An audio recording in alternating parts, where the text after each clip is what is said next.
हरिः सहनावतु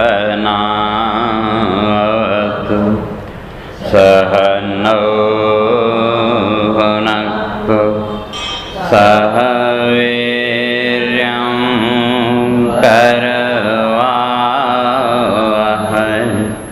तेजस्विनावधीतमस्तु मा विद्विषावहै। ॐ शान्ति शान्ति शान्ति। शङ्करं शङ्कराचार्यं केशवं बादरायणं सूत्रभाष्यं कृतौ वन्दे भगवन्तौ पुनः पुनः। ईश्वरो गुरुरात्मेति मूर्तिभेदविभागिने व्योमवद्व्याप्तदेहाय दक्षिणामूर्तये नमः। ॐ शान्ति शान्ति शान्ति।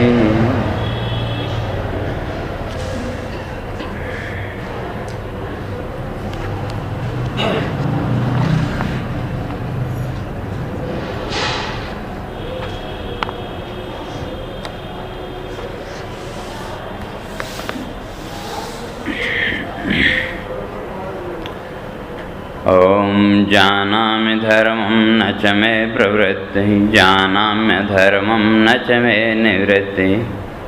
केनापि देवेन हृदि स्थितेन यथा नियुक्तोऽस्मि तथा करोमि। नार्थपुरुषकारेण इत्येवं मा संख्यतां यतः ईशः पुरुषकारस्य रूपेणापि विवर्तते। ईदृग्बोधेन ईश्वरस्य प्रवृत्तिर्मेव वार्यताम् तथापि सस्य बोधेन स्वात्मा संगत्वधीजनि। तावता मुक्तिरित्याहुः श्रुतयः स्मृतयस्तथा। श्रुतिस्मृतिममेवाग्ये इत्यपीश्वरभाषितम्। आज्ञाया भीतिहेतुत्वं भीषास्मादिति श्रुतं। सर्वेश्वरत्वमेतस्याद् अन्तर्यामित्वतः पृथक्।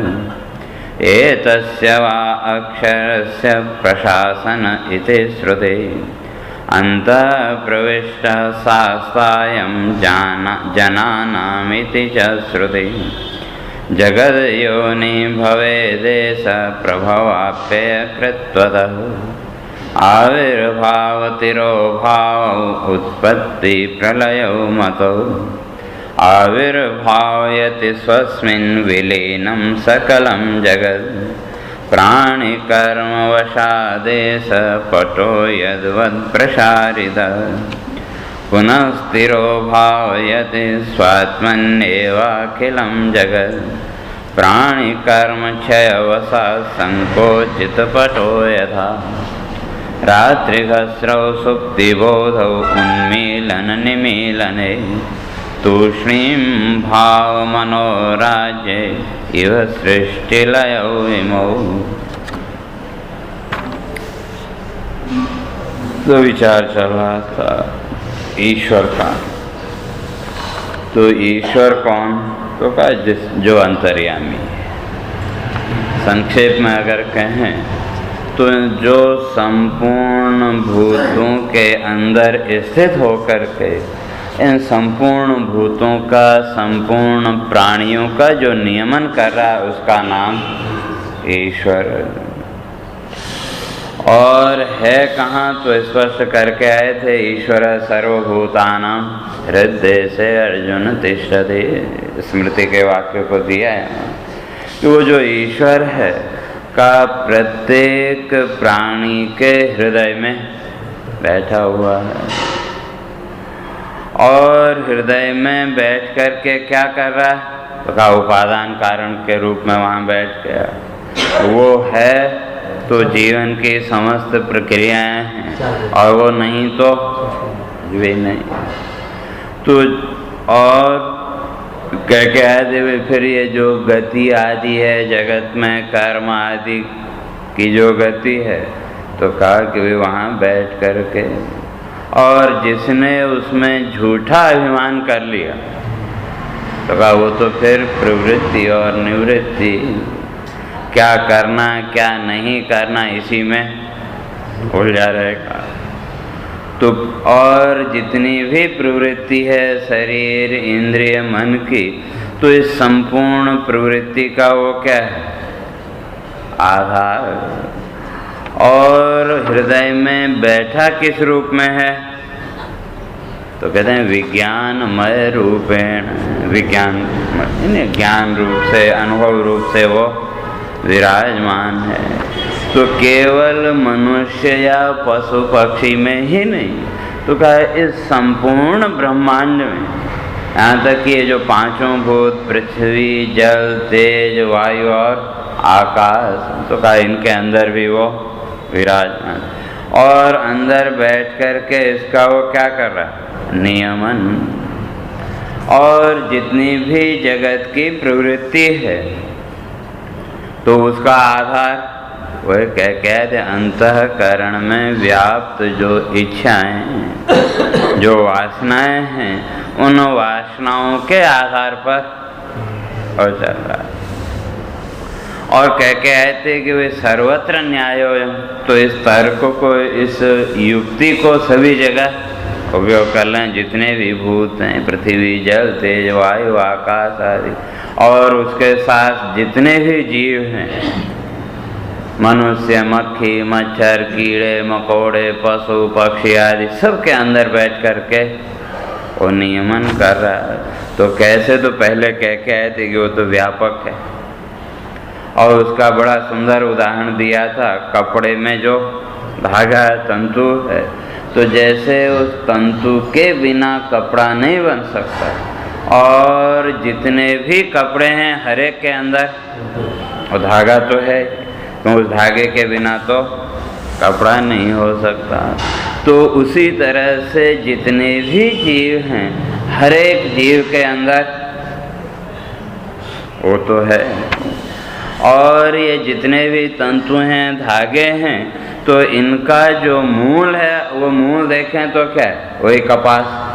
हाँ ठीक है, धागा अलग अलग रंग का अलग अलग तरह का हो सकता है, लेकिन जिससे वो धागा बना वो जो कपास है, वो तो एक एक कपास से अलग अलग धागे बनते। तो उसी तरह से कहते हैं जैसे वो कपास उस सूत में भी है, और सूत के बिना वो कपड़ा नहीं बन सकता, धागे के बिना कपड़ा नहीं बन सकता। तो उसी तरह से ये जो अंतर्यामी जिसको कह रहे हैं, इसको भी उसी तरह से सर्वत्र समझो। तो कहा कि भाई फिर उसको अंतर्यामी ही क्यों कहें? कुछ और भी तो कह सकते हैं। वो नियमन करता है ऐसा ही क्यों कहा? क्यों पहले स्पष्ट करके आए थे कि जागृत में जो नियमन करता है वो कौन? तो कहीं न कहीं हम कह सकते हैं भाई मैं हूँ, अपने अहंकार को लेके। और जो स्वप्न की अवस्था है वहाँ नियंता मन दिखता है, दिख रहा है। जागृत अवस्था में जो भी कर्म करना है नहीं करना इत्यादि निश्चय करने वाला कौन? कहना पड़ेगा मैं। उसी के आधार पर तो जागृत अवस्था का नियंत्रण मेरे हाथ में, लेकिन वो जो मैं भाव है वो भी बिना उस आत्म सत्ता के आ सकता है क्या? तो अंततः सत्ता तो लेकिन दिखता है। और उसी तरह से जो स्वप्न है, स्वप्न में मन की प्रधानता है, इसलिए स्वप्न का जो नियमन करने वाला है वो कौन हो गया? हुआ तो नहीं, दिखता है कौन? मन। और इसलिए पहले कह के आए थे कि जागृत स्वप्न को छोड़ के सुसुप्ति का विचार करो। तो सुसुप्ति में भी कोई न कोई है कि नहीं जो नियमन कर रहा है? तो कहा उसी को अंतर्यामी। तो कहते हैं उसमें प्रमाण कि वो ये अंतर्यामी ही कहना है। कहते हैं उसके लिए भी तो कुछ प्रमाण होना चाहिए। तो तब वो एक उदाहरण दे रहे हैं, जानामि धर्मम न च मे प्रवृत्ति, जानामि अधर्मम न च मे निवृत्ति। तो धृतराष्ट्र भगवान कृष्ण ने उसको बहुत समझाया। तो अंत में वो धृतराष्ट्र बोलता, भगवान जो भी बात आप कह रहे हैं वो सब, ऐसा नहीं समझो कि मैं नहीं जानता हूँ। कहा मैं जानता हूँ। जानामि धर्म, कि धर्म क्या है वो भी मैं जानता हूँ, और अधर्म क्या है का वो भी मैं जानता हूँ। लेकिन धर्म क्या है ये जानते हुए भी न च मे प्रवृत्ति, कहते हैं मेरी उसमें प्रवृत्ति नहीं होती।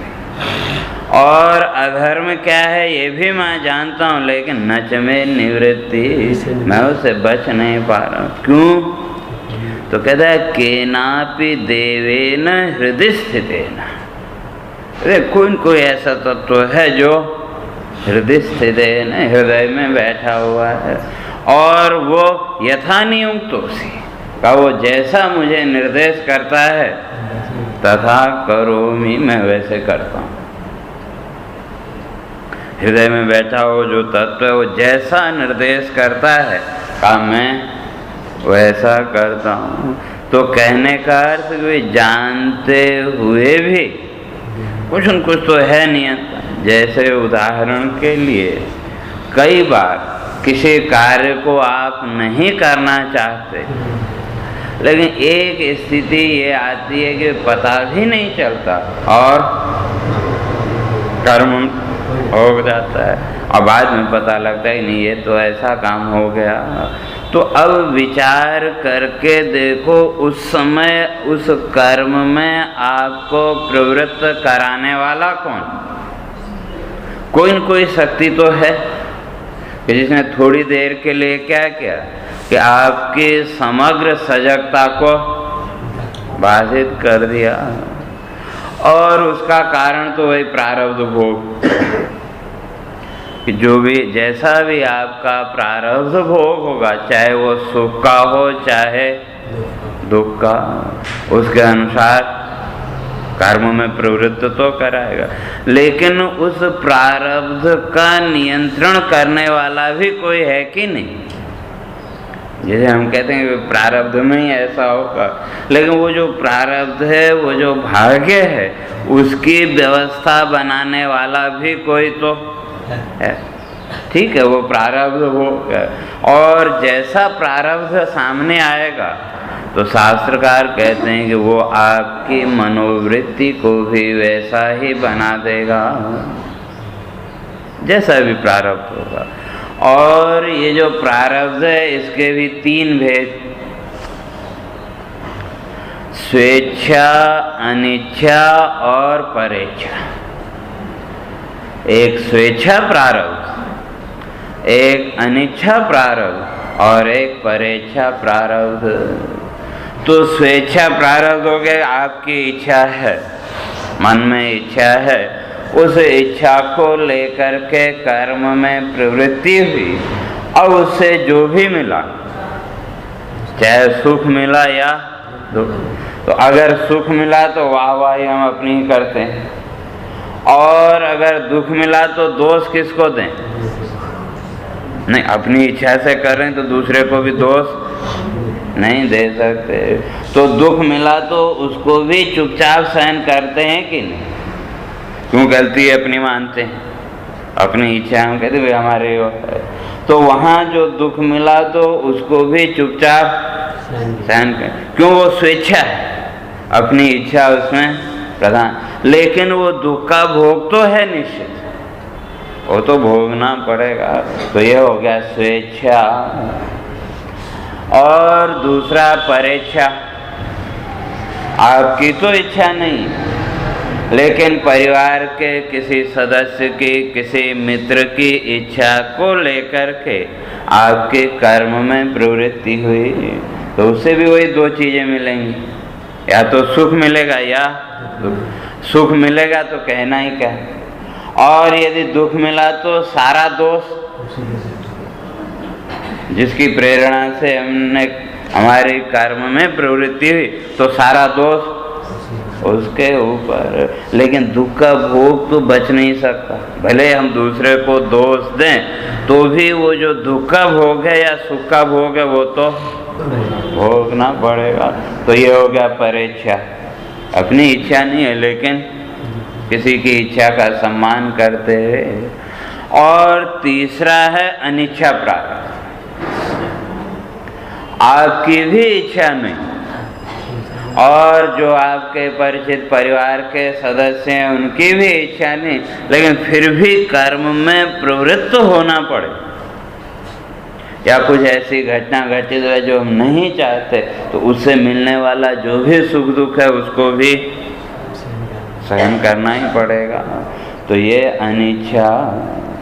तो ये जो तीन प्रकार का प्रारब्ध है, अब इसमें से जो भी प्रारब्ध सामने आएगा, चाहे वो स्वेच्छा, अनिच्छा, परेच्छा किसी भी प्रकार का हो, तो वो क्या करेगा, तो आपको कर्म में प्रवृत्त कराएगा।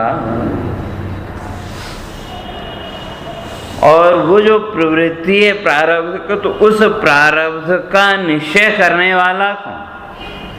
उस क्षण में वही प्रारब्ध का भोग है जो एक व्यवस्था के अनुसार चला आ रहा है, तो उसका जो नियंता है, उसका जो नियंत्रक है, तो कोई न कोई तो है, तो उसी का नाम अंतर्यामी या ईश्वर।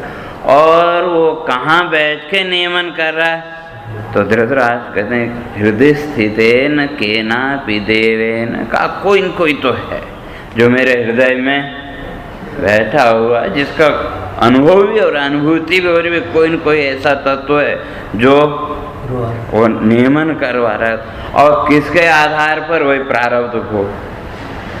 इसलिए ये नहीं समझना कि कोई बहुत बुद्धिमान व्यक्ति है या बहुत ताकतवर व्यक्ति है तो वो अपने प्रारब्ध भोग को रोक सकता है, ऐसा नहीं। प्रारब्ध भोग तो भोगना ही पड़ेगा। हाँ, इतना है कि वो जो योगी लोग हैं वो थोड़ी देर के लिए रोक सकते हैं लेकिन मिटा नहीं सकते। वो समाधि की अवस्था में गए, प्राण आदि वृत्ति को रोक लिया, तो उतनी देर के लिए क्या किया, प्रारब्ध की वो जो सीढ़ी चल रही है उसको थोड़ी देर के लिए रोक दिया। वो क्या एक बटन आता है ना उसमें पॉज, तो थोड़ी देर के लिए उसको पॉज कर दिया। और जहाँ फिर सामान्य उसमें आए तो जहाँ वो रुका हुआ वहाँ से वो भोग फिर चालू होगा। तो कहने का अर्थ है कि प्रारब्ध भोग तो भोगना पड़ेगा। और कैसे, तो बड़ा सुंदर स्पष्ट किया वहाँ महाभारत में। कहते हैं कर्मणा बध्यते बुद्धि न बुद्धिया कर्म बाध्यते। कोई अपने को बहुत बुद्धिमान समझे, बहुत वो समझे और सोचे कि नहीं मैं प्रारब्ध को बांध दूंगा, तो कहते हैं ऐसा कभी नहीं होता। बल्कि उल्टा क्या होगा, वो जो प्रारब्ध कर्म का वो आपकी बुद्धि वृत्ति को बांध देगा। जिस समय जैसा प्रारब्ध आएगा तो उसके अनुसार वो आपकी बुद्धि वृत्ति को भी वैसे बांध देगा। जैसे एक छोटा सा उदाहरण दूं, कई बार ऐसा होता है, कभी तबीयत खराब हुई, कुछ हुआ और आपके घर में दवाएं भी पड़ी हुई लेकिन ध्यान नहीं आता,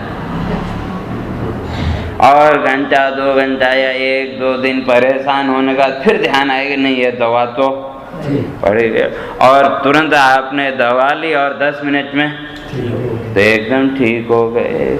तो दवा तो आपके घर में ही पड़ी हुई है, आपको पता भी है, लेकिन फिर उतनी देर ध्यान क्यों नहीं आया? वो आपका जो प्रारब्ध का भोग है। तो उसने क्या किया, उतनी देर के लिए आपकी बुद्धि वृत्ति में वो विचार आने ही नहीं दिया, बुद्धि को भी बांध दिया कि नहीं। तो उसी तरह कहते हैं जैसा वो प्रारब्ध होगा उसके अनुसार वो बुद्धि वृत्ति को बांधेगा। और उदाहरण बड़ा सुंदर दिया, कहते हैं सुबुद्धिरपि यदि रामो हरिणम अन्वगात। कहते हैं भगवान राम वो तो बुद्धिमान है, लेकिन फिर भी वो सोने के मृग के पीछे गए कि नहीं? तो वो ये नहीं जानते थे ऐसा नहीं है, वो जानते थे कि ये सोने का मृग है, माया मृग है, उसके पीछे के सब जानते थे, लेकिन यही दिखाने के लिए कि वो जो प्रारब्ध भोग है वो अब चाहे आपका स्वेच्छा हो, परेच्छा हो या अनिच्छा, और जीवन में आए हैं, संसार में आए हैं, तो वो प्रारब्ध भी क्या है, उसके भी फिर दो भेद, एक समष्टि और व्यष्टि, व्यक्तिगत और सामाजिक पारिवारिक को प्रारब्ध। तो सब एक दूसरे के साथ क्या है, उसके साथ जुड़े हुए। तो अब वहाँ अगर देखें तो न राम का कोई प्रारब्ध है, न सीता का कोई प्रारब्ध, क्यों? असली सीता तो पहले ही वो अग्निदेव अपने साथ ले गए थे, और वहाँ तो केवल वो क्या कहते हैं, छाया को, या आज की भाषा में कहो तो क्लोन, और जो सीता का क्लोन बना के वहाँ रख दिया। और जब लंका विजय के बाद जब वो अग्नि परीक्षा की तो क्या हुआ, जो असली सीता अग्निदेव के पास है उन्होंने उनको, तो अगर देखा तो सीता हरण तो हुआ ही नहीं, लेकिन वही जो क्लोन था तो वही फिर आगे शास्त्रकार कहते हैं द्रौपदी के रूप में वही जो है तो फिर यहाँ आए। तो कहने का अर्थ ये कि वो जितना भी वहाँ प्रारब्ध है किसका है, रावण का, क्यों? रावण की मृत्यु का योग वहाँ से शुरू होना, तो इसलिए उस योग को लेकर के भगवान राम को भी उस कर्म में प्रवृत्त होना पड़ा कि नहीं। तो कहते हैं फिर सामान्य व्यक्ति की बात क्या। तो उस समय एक सामान्य व्यक्ति की दृष्टि से देखें तो वो जो बुद्धि वृत्ति है उसको बांधने वाला कौन, तो कोई न कोई तो है। तो वही कहते हैं केनापि हृदय स्थिते न देव, कुछ न कुछ ऐसा है जो इस हृदय में विराजमान है।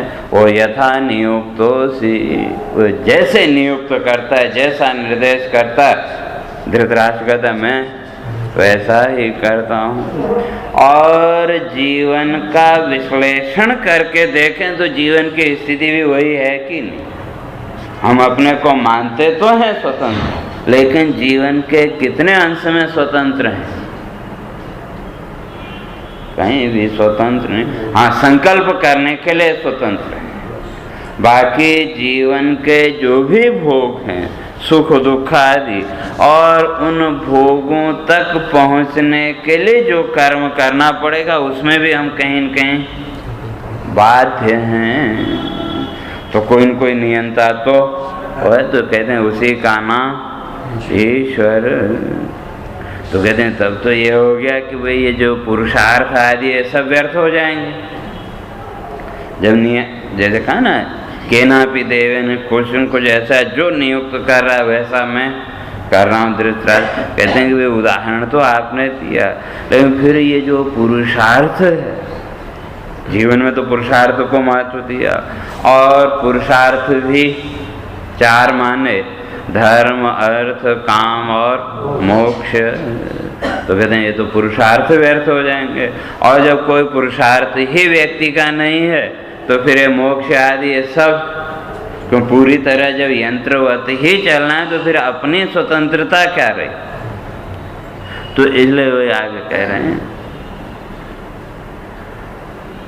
नार्थः पुरुष कारेण इत्येवं मा संख्यतां यतः ईशः पुरुषकारस्य रूपेणापि विवर्तते। तो इसलिए कोई यहाँ प्रश्न कर सकता है फिर कि भाई पुरुषार्थ तो फिर व्यक्ति का तो इसमें कुछ रहा ही नहीं, और जब कुछ रहा ही नहीं तो फिर ये जितना भी पाप पुण्य कर्मों का विधान है तो ये भी नहीं हो सकता। जब वो कह रहे जाना मैं धर्म भी जानता हूँ अधर्म भी जानता हूँ, लेकिन फिर भी जो प्रवृत्ति है वो वो जो देवता बैठा हुआ है वो जैसे निर्देश कर रहा मैं वैसे कर रहा हूँ, तो फिर पाप पुण्य तो कुछ रहा नहीं। व्यक्ति का तो अपना स्वतंत्रता कुछ है ही नहीं, तो फिर पाप या पुण्य भी नहीं कर सकते। तो इसलिए कहते हैं इस अवस्था में तो जो पुरुष का प्रयत्न है तो वो क्या हो जाएगा, कहते हैं सब व्यर्थ हो जाएगा। और अगर पुरुष प्रयत्न को महत्ता दो तो कहा ईश्वर व्यर्थ हो जाएगा। दोनों बात, अगर ईश्वर को ही यहाँ आप नियंता माने केनापि देवे निर्देशित वो अंतर्यामी ही नियमन कर रहा, तो अगर उसको प्रधानता दें तो कहते हैं व्यक्ति का जितना भी पुरुषार्थ है वो किसी काम का नहीं रहा। और अगर पुरुषार्थ को महत्व देते हैं तो फिर ईश्वर की आवश्यकता नहीं। इसलिए जो मीमांसक लोग हैं वो ईश्वर को नहीं स्वीकार करते। क्यों? उसका कारण वही कि हम लोग भी ईश्वर को मानते हैं, जब कुछ हो जाए तो क्या कहते हैं, भगवान की मर्जी। तो सारा दोष किस पर आरोपित कर देते हैं, भगवान पर। तो कहीं वो अकर्मण्यता न आ जाए, इसलिए मीमांसकों ने ईश्वर को अलग कर दिया। वो ईश्वर को नहीं मानते हैं ऐसा नहीं, मानते तो हैं, लेकिन जहाँ तक कर्म फल की बात है तो कहते हैं वो कर्म एव फलम ददाति, आपका जो कर्म है वही आपको फल देता है। और उस कर्म फल के लिए न ईश्वर अपेक्षा, ईश्वर की कोई अपेक्षा नहीं, तो जैसा कर्म करेंगे वैसा फल मिलेगा। तो इसलिए यहाँ कह रहे हैं कि भाई अब ये दोनों बातें, या तो ईश्वर को जब अंतर्यामी मान रहे तो उसी को नियंता मानो तो पुरुष प्रयत्न व्यर्थ, और अगर पुरुष के प्रयत्नों को महत्ता दो तो ईश्वर व्यर्थ। तो ये अभी तक जितनी भी चर्चा करके आए इसका कोई मतलब नहीं कि ईश्वर ये वो करके ईश्वर का प्रतिपादन करके आए। कहते हैं इस एक बात से ही और सारा समाप्त हो जाएगा। तो कहते हैं नहीं, ऐसा नहीं कह सकते। तो इसलिए कहते हैं न अर्थ, ऐसा आप अर्थ न करें। क्यों? पुरुष कारेण इत्येवं मा संख्यता, कि जो पुरुषार्थ है व्यक्ति का, कहते हैं इसके बारे में कोई शंका मत करो। क्यों? कहते हैं ईशः पुरुष कारस्य रूपेणापि विवर्तते, वो जो ईश्वर है वही इस पुरुष के रूप में भी वही अभिव्यक्त हो रहा है। जो मैं को लेकर के जितनी भी प्रवृत्ति है या जितना भी मैं का व्यवहार है, इस मैं के व्यवहार का जो मूल है वो कौन? वही तत्व, कोई न कोई तत्व तो है। अब भले उसको आत्मा कहो, ब्रह्म कहो, जो भी शब्द अच्छा लगे, और उसमें कोई और नहीं, लेकिन कोई न कोई तत्व तो है जिसकी अनुभूति को लेकर के हम कहते हैं मैं हूँ। और इस मैं को हमने देखा कैसे? तो पहले वही कह के आए थे कि वासना, दर्पण में जैसी पॉलिश होगी प्रतिबिंब ऐसा, तो उसी तरह से जैसी वासना है तो उस वासना के आधार पर अपने आप को देखा। जैसे स्वप्न में कभी कभी अपने को अलग अलग रूपों में भी देखते हैं कि नहीं, लेकिन आप उस रूप में, लेकिन उस समय अपने को वही मानते हैं कि नहीं जिस रूप में उस समय स्वप्न में देख रहे हैं, लेकिन वास्तव में देखें तो है नहीं। तो वहाँ भी वो जिस रूप में अपने आप को देखा वो सब क्या है? वासना प्रतिबिंबित। जैसे यूँ समझो आप अपने घर में बड़े आराम से सोए और सपना आया, सपने में पहुंच गए हरिद्वार, और हरिद्वार में आप गंगा स्नान करने लगे। तो स्वप्न में अपने आप को भी देख रहे हैं कि नहीं, और उसके साथ साथ स्व का भी बोध है कि नहीं। तो जो स्वप्न का में और असली में, तो दोनों में अंतर केवल उपाधि का। तात्विक दृष्टि से तो हम क्या कहते हैं, भाई मैं तो सपने में हरिद्वार गया था, यही कहते हैं ना कि सपने में मैंने वहाँ ये किया वो किया। तो वो जो आकार दिखा या स्वप्ने में जिस मैं को आप देख रहे हैं, तो वो जो मैं की सत्ता है वो वासना जनित, कि जैसी वासना है, और स्वप्न का कारण ही वही माना।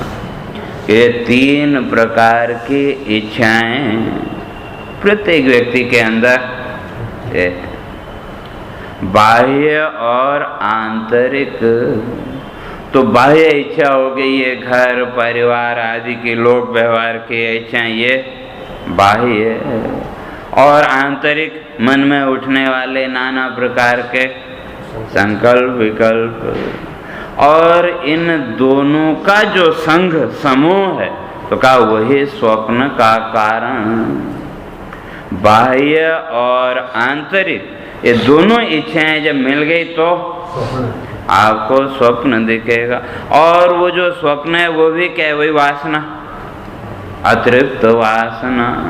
तो स्वप्न में स्वयं को देखा और किसी और को भी देखा, तो किस आधार पर, वही वासना के आधार पर। लेकिन हैं तो आप ही, तो अलग अलग आकारों में परिणत हो गए कि नहीं। तो उसी तरह से कहते हैं वही ईश्वर तत्व कौन सा, हृदय स्थित है ना, वो जो हृदय में बैठा हुआ जो तत्व है वही क्या हुआ, कहते हैं पुरुषकारस्य रूपेण, इस पुरुष के रूप में। ये जो भी अपने को मान रखा है मैं ये हूँ मैं वो हूँ, तो इस रूप में क्या हो गया, कहते हैं विवर्तते, विवर्तते अभिव्यज्यते, प्रकट होता है, हो गया नहीं। ईश्वर जीव हो गया ऐसा नहीं, बल्कि जीव के रूप में अभिव्यक्त हो। जैसे वही टीवी में, या यूं समझो कि एक है ना कोई नट है अभिनेता, तो नाटक में नए नए अभिनय करता है, और अभिनय करने के लिए वो मेकअप आदि भी होकर, और जिसका वो अभिनय कर रहा है वो तो आरोपित है, लेकिन सही तो, और वो जितना भी अभिनय कर रहा है उसके साथ उसका अटैचमेंट है क्या, बिल्कुल नहीं। क्यों, वो हर पल इस बात को जानता है कि मैं अभिनय कर रहा हूँ, तो अपने आप को तो नहीं भूला। लेकिन हम किसको देखते हैं, अभिनय को, तो उतनी देर के लिए उसको वही मान लिया कि नहीं, और मूलतः तो वो है नहीं। तो वो क्या हुआ, आज उसने जो तो रावण का अभिनय किया, और दूसरे दिन राम का किया, तीसरे दिन किसी और का किया, तो हर रोज अलग अलग रूपों में वो प्रकट होता रहा कि नहीं, लेकिन मूलतः तो उन सब से असंग। तो उसी तरह से कहते हैं कि हृदय में बैठा हुआ ये जो अंतर्यामी है, चाहे उसे आत्मा को ईश्वर को, वो मूलतः है क्या, असंग। लेकिन ये जो वासनाएं हैं, इन वासनाओं के कारण पुरुषाकारेण विवर्तते, पुरुष के आकार में नाना आकारों में वो अभिव्यक्त हो गया। इसलिए उस अभिव्यक्ति के कारण उस अभिव्यक्ति को ही हमने क्या माना, सच्चा मान लिया, तो अपने को फिर वैसा ही मानने लगे कि मैं स्त्री हूँ, मैं पुरुष हूँ, मैं बच्चा हूँ इत्यादि। तो ये सब किसके कारण, तो कहते हैं वही वासना के कारण। तो इसलिए तो कहा कि भाई ईश्वर का भी हम अपलाप नहीं कर सकते, ईश्वर नहीं है ऐसा भी नहीं, और जीव का जो पुरुषार्थ है उसका भी वो नहीं कर सकते। क्यों, पुरुषार्थ अब किसके लिए करना है, कि ये जो भ्रम है इस भ्रम को मिटाने के लिए अपने आप को क्या किया, दर्पण में जैसा देखा वैसा जब मान लिया, तो बस इस मान्यता को हटाने के लिए ही पुरुषार्थ। और जब तक ये मान्यता नहीं हटेगी तब तक कहते हैं वो शुद्ध स्वरूप का बोध होने वाला नहीं। तो इसलिए पुरुषार्थ किसका, जीव का, जो ये जीव भाव में बंध गया है। तो इस जीव भाव से मुक्त होने के लिए कुछ न कुछ तो करना पड़ेगा। और इस संपूर्ण भावों का जो नियंता है वो कौन, वही ईश्वर। जैसे यूं समझो कि वो एक सीढ़ी है, उस सीढ़ी के अंदर दृश्य तो बहुत है, लेकिन बिना बिजली के या जो भी वो इंस्ट्रूमेंट हैं उनके वो दिख नहीं सकता। और जब वो दृश्य दिखने लगे तो पकड़ में तो नहीं आए, लेकिन जो दृश्य दिख रहे हैं तो उस समय वो सच्चे से दिख रहे हैं कि नहीं। अलग अलग दृश्य दिख रहे हैं, अलग अलग रूप से उनका व्यवहार भी दिख रहा है, लेकिन जो मूल प्रकाश है उसको हटा दो तो कुछ नहीं है। तो ये जो यमन है, नियमन है, तो कहते हैं वो नियमन तो बिना उस आत्म सत्ता के, बिना उस अंतर्यामी की सत्ता के हो नहीं सकता। और जो प्रवृत्ति है कहते हैं ये जीव के अपने वासनाओं के आधार पर। तो ये कहते हैं ईशा पुरुष कार से रूपेणा भी विवर्तते। तो वही जो ईश्वर है वही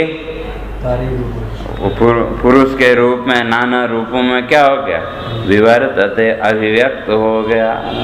और जिसका जैसा दर्पण होगा तो कहते हैं अभिव्यक्ति भी उसकी वैसी। दर्पण का तो वही अंतःकरण।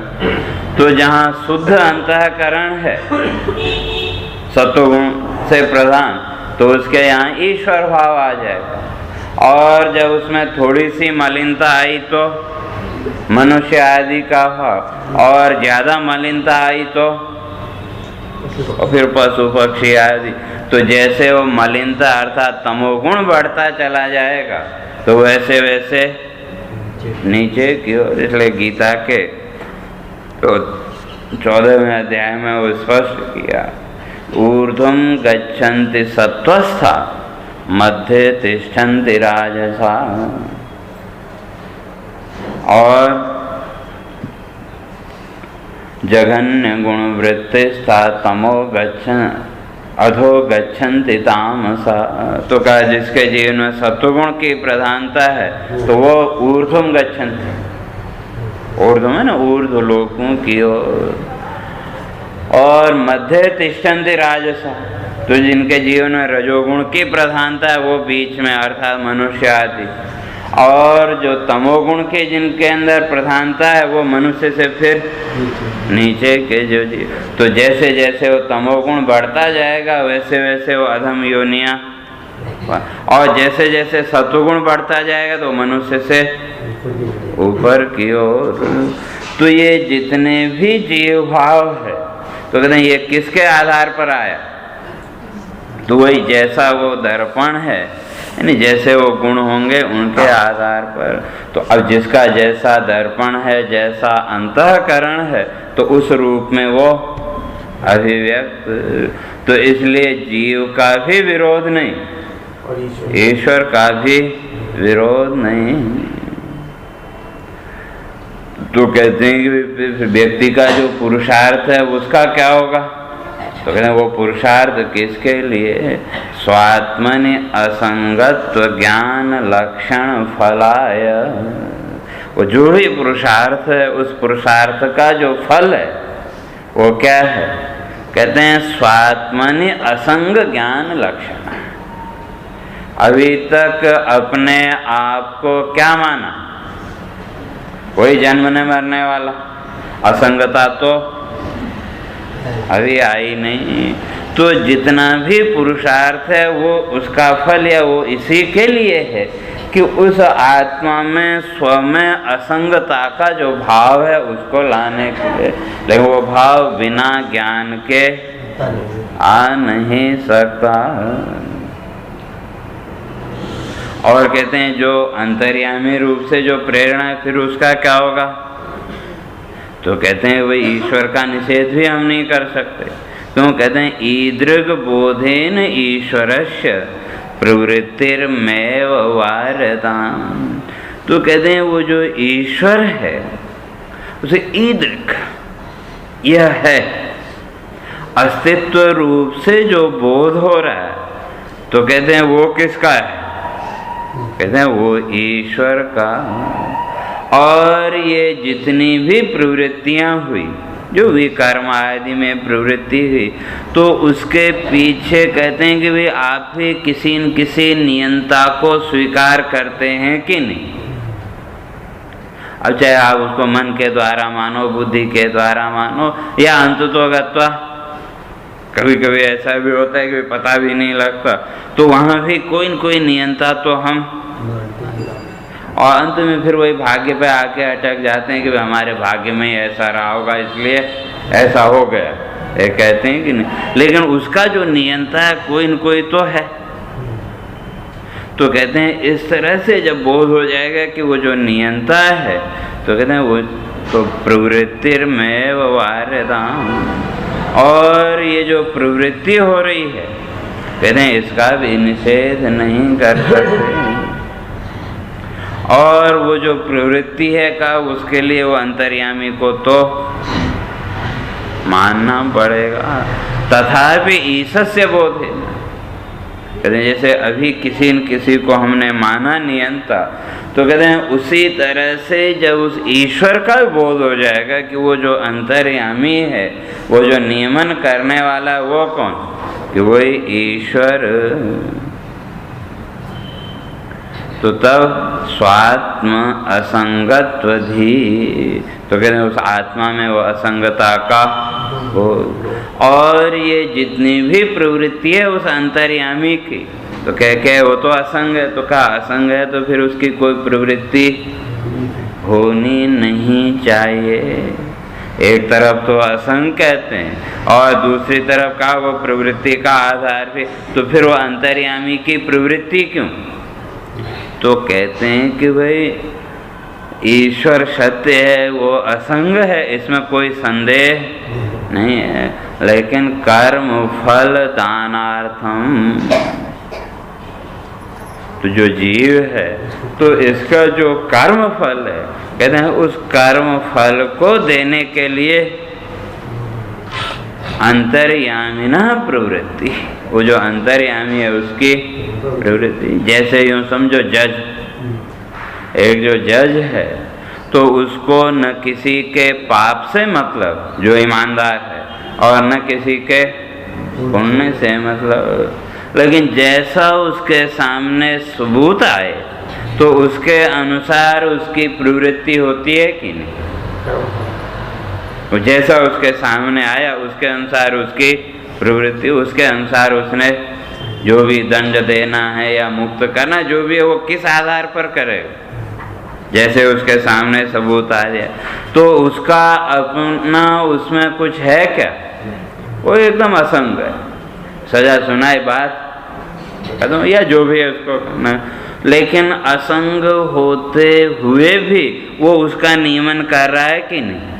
जो भी अपराधी आदि हैं उसका उसने नियमन किया, और एक बार उसने जो सजा निश्चित कर दी तो फिर उतना उसको भोगना पड़े। हाँ, उससे ऊपर हाई कोर्ट आदि से वो अलग बात।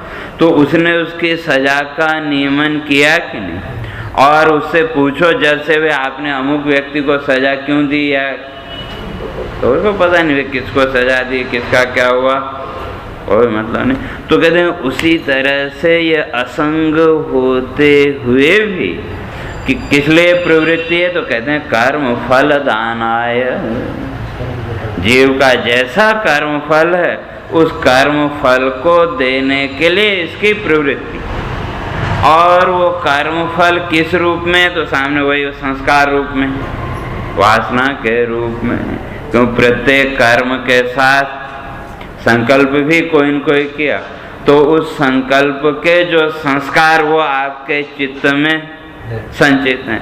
तो जैसे ही वो प्रकाशित हुए तो उस कर्म से संबंधित जो संस्कार हैं वो भी, स्पष्ट हुए, और उन संस्कारों ने आपकी मनोवृत्ति को फिर वैसे मोड़ा, और मनोवृत्ति उस ढंग से मुड़ी तो फिर आपके तत्त कर्म में प्रवृत्ति। तो इसलिए कहते हैं वो तो नियमन करने वाला तो वही है, और नियमन करते हुए भी क्या कहते हैं वो असंग। तो कहते हैं तथापि ईशस्य बोधे। तो जब इस तरह से उस ईश्वर तत्व का जब बोध हो जाएगा तो तब क्या होगा, कहते हैं स्वात्मनि असंगधि। तो जो अभी तक अपने आप को क्या मान रहे हैं, कर्ता भोक्ता, तो मन के साथ अपने आप को जोड़ा तो अपने को क्या मान लिया, कर्ता, और बुद्धि के साथ जब अपने आप को जोड़ा तो भोक्ता। तो अभी तक अपने आप को क्या मान रहे हैं, कर्ता और भोक्ता, और जितना भी ये फल भोग है ये वास्तव में किसका, कहते हैं शरीर का। इसलिए शरीर का लक्षण ही किया कि भोगायतनम शरीरम। ये जो शरीर है ये क्या है, भोग का आयतन में ना घर, भोग का घर। तो जितने भी सुख दुखादि भोग हैं वो किससे संबंधित हैं, शरीर से संबंधित। लेकिन तादात्म्य भाव के कारण उसको हम किसका मान लेते हैं, अपना। तो कहते हैं जब इस तरह से वो जो ईश्वर है, कहते हैं उस ईश्वर की जब असंगता का बोध होगा तो वो क्या है, केवल कर्म फल देने के लिए उसकी प्रवृत्ति, और उससे ज्यादा और कुछ नहीं। और वही ईश्वर पुरुषाकारेण विवर्तते।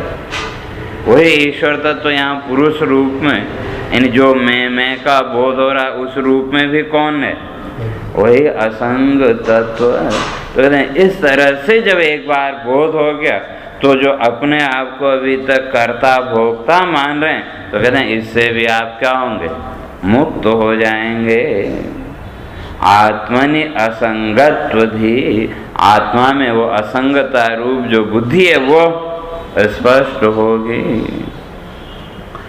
और जहाँ ये स्पष्ट हो गया कि अहम असंग, कि भाई मैं तो असंग हूँ, और जितनी भी प्रवृत्ति है वो प्रवृत्ति किस लिए,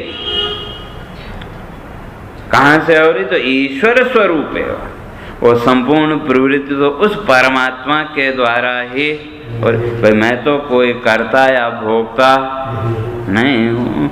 तो जैसी प्रवृत्ति हो रही है उसके अनुसार चल, तो उसमें मेरा तो कोई कर्ता या भोक्ता भाव है नहीं। तो कहते हैं इस तरह से जब एक बार बोध हो गया तब क्या होगा, अहम असंग, मैं तो असंग हूँ, ये कहते हैं स्पष्ट हो जाएगा। और जब ये बोध हो गया अहम असंग, तो कहते हैं फिर किसी प्रकार के फल आदि की इच्छा भी नहीं रहेगी, न धर्म की न अधर्म की, और न किसी तरह के फल की। क्यों, जितना भी फल भोग है वो शरीर का, वो जो आत्मा है वो तो एकदम असंग निर्लिप्त। तो कहते हैं इसी का नाम मुक्ति है। उस असंगता के भाव तक पहुंचना, उसी का नाम मोक्ष। तो वही इसमें आगे स्पष्ट कर रहे हैं। तो कहा कि ये जो असंगता आपने के इसका प्रयोजन क्या, तो कहते हैं तावता मुक्ति इत्याहु श्रुतयः स्मृतयस्तथा श्रुति स्मृति ममेवागे इत्यपि ईश्वर भासितम्। कहते हैं तावता मुक्ति है क्या, कहते हैं जो श्रुतियाँ हैं, जो शास्त्र, श्रुति और स्मृति दोनों, स्मृतियाँ जैसे गीता आदि स्मृति ग्रंथ, और श्रुति वेद से सीधे सीधे वेद से जुड़े हुए जो ग्रंथ हैं वो श्रुति। तो कहते हैं श्रुति और स्मृति दोनों ही एक मत से जो मोक्ष है, मोक्ष क्या कहती है, मोक्ष का अर्थ वही असंगता, स्वयं की असंगता का बोध हो जाना, कहते हैं उसी का नाम मोक्ष है।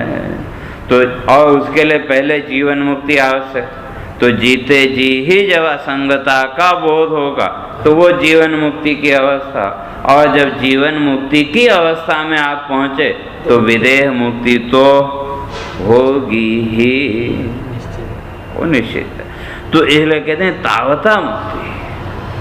तो मुक्ति कब होगी? जब वो असंगता का बोध होगा। और कहते हैं कि भाई जो श्रुति स्मृति की बात है उसका हम उल्लंघन नहीं कर सकते। क्यों? इत्यपि ईश्वर भाषित। ये जो श्रुति या स्मृतियां हैं ये भी क्या है? किसी व्यक्ति द्वारा निर्मित हैं ऐसा नहीं। श्रुतियों की तो पहले चर्चा करके आए थे। जो भी वेद आदि हैं वो तो क्या है? परमात्मा के श्वास प्रश्वास। और स्मृतियों में भी सर्वप्रथम स्मृति भगवद गीता, और वो भगवद गीता कहाँ से आई? भगवान के मुंह से निश्चित हुई, साक्षात भगवान ने उपदेश दिया। तो इसी तरह से जो अन्य स्मृतियां भी हैं तो कहते हैं वो भी क्या है? कहीं न कहीं ईश्वर भाषित। क्यों? जब नियंता हुए तो समाधि प्रज्ञा में ऋषियों ने जाकर के जो अनुभव किया उसको लिपिबद्ध कर दिया। तो वही कहते हैं कि भाई ये जो श्रुति और स्मृतियां हैं तो वो भी क्या है? ममय वाक्य इत्यपि ईश्वर भाषितम। कहते हैं वो ईश्वर के द्वारा ही। और किसको जानने के लिए? उसी ईश्वर तत्व को, उसी आत्म तत्व को जानने के लिए ये सब श्रुति और स्मृति का विवेचन। और श्रुति स्मृतियों ने एक मत से उस ईश्वर तत्व को भी स्वीकार किया, और जो कर्ता भोक्ता भाव में बंध गया तो उसको जीव। तो कहते हैं श्रुति स्मृति में स्पष्ट है। और ये श्रुति स्मृतियां भी उसी परमात्मा की आज्ञा का क्या कर रही हैं? पालन कर रही हैं।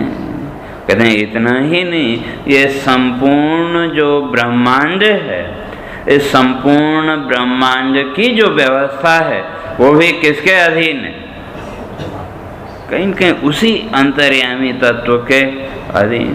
क्यों? उसी के भय से, उसी के अनुशासन में का ये सब हवा भी चल रही है, दिन निकल रहा है, रात हो रही, ये सब किसके उसमें?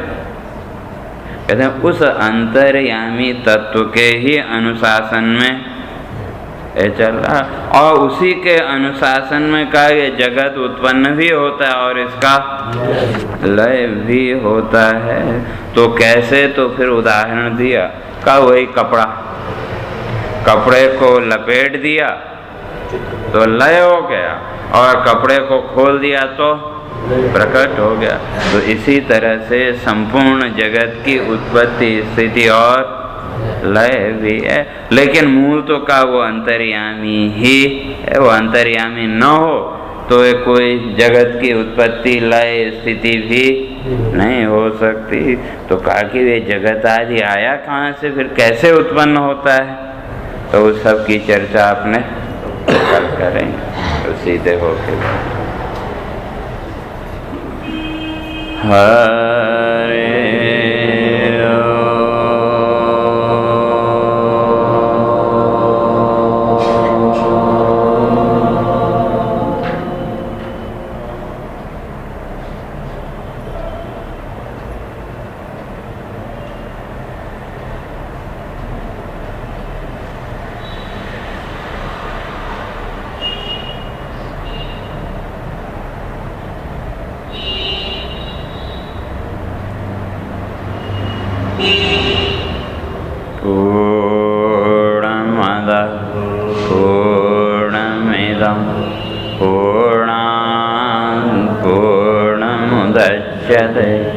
पूर्णस्य पूर्णमादाय पूर्णमेवावशिष्यते। ओम शांति शांति शांति।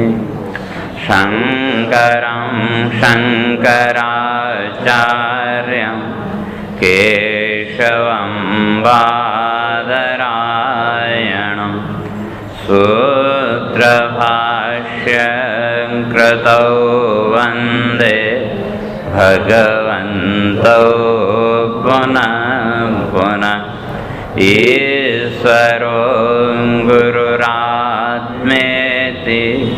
मूर्तिभेदविभागिने व्योमवद्व्याप्तदेहाय दक्षिणामूर्तये नमः। ॐ शान्ति शान्ति शान्तिः।